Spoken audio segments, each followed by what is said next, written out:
দুনিয়া কিন্তু থাকে না। আজ রাত যার বাসরঘর তারও ভোর হবে, আজ রাত যার জেলখানা ফাঁসির রাত তার রাতও কি হয়ে যাবে? মদের আড্ডায় যে তারও ভোর হয়। আর আপনার হসপিটালে ব্যথায় যে কাতরায় তার রাতও কি হয়ে যায়? শেষ হয়ে যায়। দুনিয়া থাকে না, দুনিয়া ধোকা। দুনিয়া কি বলেন না? দুনিয়া ধোকা। দুনিয়া বড় স্বার্থপর। কাউরে থাকতে দেয়, কাউরে কাউরে। বাপ আমার থাকতে চায়, থাকতে দেয়। আমার দাদাও থাকতে চাইছে, থাকতে দেয়। ধাক্কা দিয়া দিয়া ফেলাই দিছে। সুঠাম সুঠাম মানুষ, তাগড়া তাগড়া মানুষ, নওজোয়ানকে এক এক ধাক্কা দিয়ে দিয়া দুনিয়া কবরে পাঠাই দিছে। যা, আল্লাহ তাআলা আমাদেরকে বুঝ দান করে। অতএব আমার ভাই, ফিকির মূলত ফিকির। আমরা মুসলমান, আমার কথা রাগ হইয়েন না, আমি আবেগে বলছি, মহব্বতে বলছি। যারা দাড়ি ক্লিন শেভ করেন, দাড়ি কাটেন, তাদের কাছে আমার অনুরোধ, আপনি আরেকবার ভাবেন কেন কাটতেছেন। আপনি যদি বলেন হুজুর এটা ছাড়া আর ওয়াজ নাই, না আছে, এইটাও একটা ওয়াজ, আরো আছে, আরো তো কইছি, এতক্ষণ কইছি না তো, আরো কম, অসুবিধা কি? কথা বুঝেন নাই? আল্লাহ তাআলা আমাদেরকে বুঝার তৌফিক দেন। তাহলে মূল ফিকির হলো মৃত্যু। তো বলতেছিলাম, ওই কথাটা শেষ হয় নাই। নবী সাল্লাল্লাহু আলাইহি সাল্লাম দুনিয়া থাকতে প্রতিদিন উম্মতের জন্য কাঁদছেন কিনা? যেদিন দুনিয়া থেকে যাচ্ছিলেন সেদিন ফিকির করছে কিনা? যেদিন কবর থেকে উঠবেন সেদিন ফিকির করছে কিনা? হাসরের ময়দানেও সমস্ত নবীরা, আদম থেকে ঈসা, সমস্ত আম্বিয়া, আউলিয়া, সাহাবা, সমস্ত মানুষ হাসরের ময়দানে জাহান্নামকে যখন আনবে, ওয়াজিআ ইয়াউমা ইদিম বিজাহান্নাম, আল্লাহ তাআলা কোরআনে বলছেন হাসরের ময়দানে ফেরেশতারা জাহান্নামকে টেনে হাসরের মাঠে নিয়ে আসবে। এই যে এখানে যেরকম আমরা বসছি, মনে করেন এখানে আনছে, আইনা দাঁড় করাইছে, ঠিক এরকম, ঠিক এরকম টেনে আনবে। ৭০,০০০ আগুনের শিকল দিয়া বেঁধে জাহান্নামকে আনা হবে। ৭০,০০০ আগুনের শিকল, এক একটা শিকলের মধ্যে ৭০,০০০ আংটা, ওই যে কড়া কড়া কড়া আরই কড়া, শিকল বানায় কি দিয়া? কড়া একটা একটা লাগাইয়া না, এক একটা শিকলে ৭০,০০০ কড়া, এক একটা কড়া ৭০,০০০ ফেরেশতা ধরবে। এবার কত কোটি আপনি গণেন, আমার সময় নাই। কোটি কোটি ফেরেশতা টেনে আনবে, আর জাহান্নাম তার একটা বিকট চিৎকার দিবে। এক চিৎকারে পুরা হাসরের ময়দানের সবাই চিৎকার দিয়া উঠবে, ইয়া রব্বি নফসি নফসি, আল্লাহ আমাকে মাফ করেন, আমাকে মাফ করেন, আমাকে মাফ করেন, আমাকে মাফ করেন, আমাকে মাফ করেন।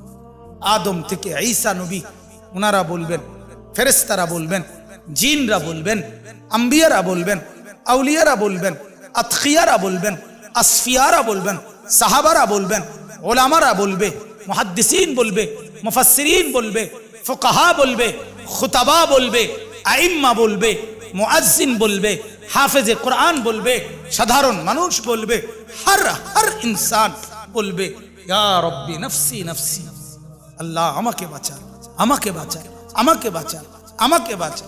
সবাই বলবে এক কথা। সবাই হঠাৎ করে শুনবে কে যেন একজন কোথাও বলতেছে, কোন এক পাশে দিয়া শোনা যাইতেছে একটা আওয়াজ, ইয়া রব্বি উম্মতি উম্মতি, আয় আল্লাহ আমার উম্মতকে বাঁচান, আমার উম্মতকে বাঁচান, আমার উম্মতকে বাঁচান।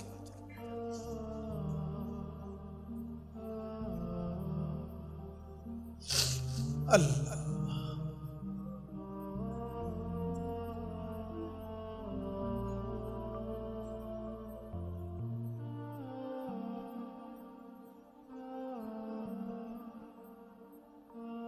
আল্লাহুম্মা সাল্লি আলা।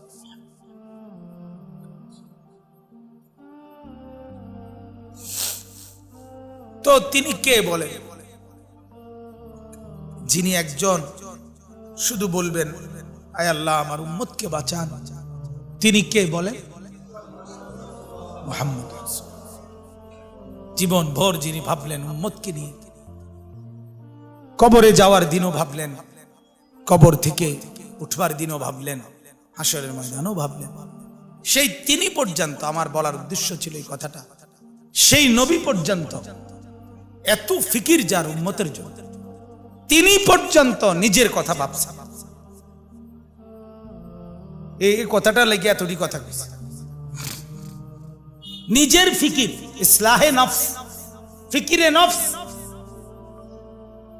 এটা এই পরিমাণ দরকার। ওলামায়ে কেরামকে বলি, ওলামায়ে কেরাম, আওয়াম সর্বসাধারণ আপনারাও তো বুঝেন, বাকি যারা আলেম আছেন আপনাদেরকে বলি, নিজের ফিকির, ইসলাহে নফস আপনাদের জন্য জরুরি, আমার জন্য জরুরি, ইমাম সাহেবের জন্য জরুরি, মুহাদ্দিসের জন্য জরুরি, মুহতামিমের জন্য জরুরি, শাইখুল হাদিসের জন্য জরুরি, হাফেজ সাহেবের জন্য জরুরি, নুরানির উস্তাদের জন্য জরুরি, খোদার কসম জরুরি। নিজের ফিকির, নিজের ফিকির, নিজের ফিকির, নিজের ফিকির, আমার সংশোধন, আমার খবর, আমার নিজের টেনশন দরকার। এটা আমাদের মধ্যে বড় ঘাটতি। এখন ওই যে ওলামা সম্মেলন লিখছে, অনেক আলেমও আমি চতুর্দিকে দেখা যাচ্ছে। আপনাদের কাছে বিনীত অনুরোধ, নিজের ফিকির করেন, কওমের ফিকিরও করবেন, তালেবে ইলমের ফিকিরও করবেন, মুসল্লিদের ফিকিরও করবেন, সবার আগে নিজের ফিকির।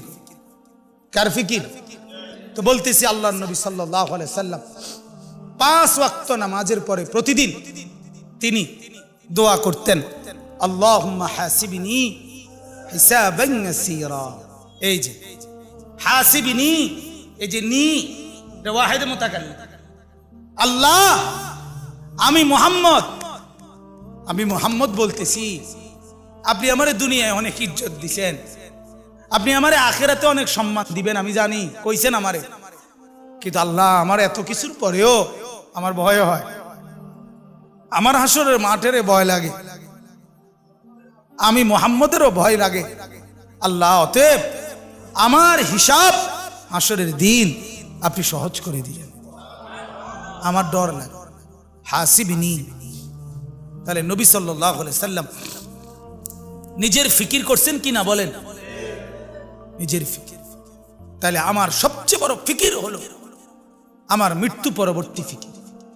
দুনিয়া কোনো না কোনো ভাবে পার হয়ে যাবে, কাত হলেও চিত হলেও, হাসলেও কাঁদলেও, সুখে থাকলেও দুঃখে থাকলেও, রাত হলেও দিন হলেও, কোনো না কোনো এক সুরতে, কোনো না কোনো একভাবে ঘন্টা মিনিট সেকেন্ডগুলো পার হয়ে যাবে।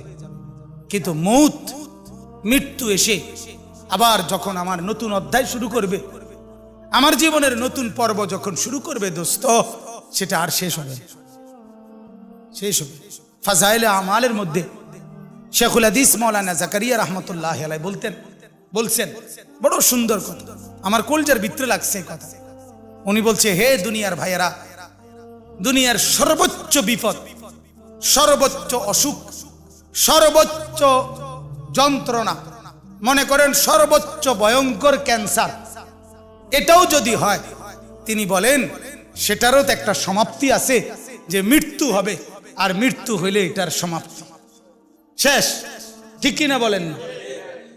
আগুনে দুনিয়ায় যে জ্বলে গেছে, একেবারে আগুন লেগে গেছে যার শরীরে, তার চিৎকার, তার কষ্টেরও তো একটা সমাপ্তি আছে, যে কিছুক্ষণ পরে কি হয়ে যাবে?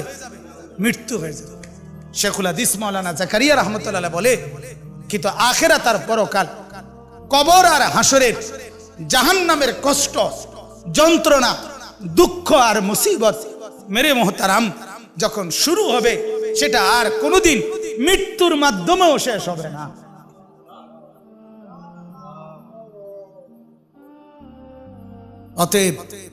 অতএব এখানে হেরে গেলে সমস্যা নাই, এখানে দুঃখে থাকলে সমস্যা নাই, এখানে অভাবে থাকলে অসুবিধা নাই, এখানে আর 10 জন সুখে থাকুক, আপনারে খোদায় কিছু দিল না, এত কোনো অসুবিধা নাই।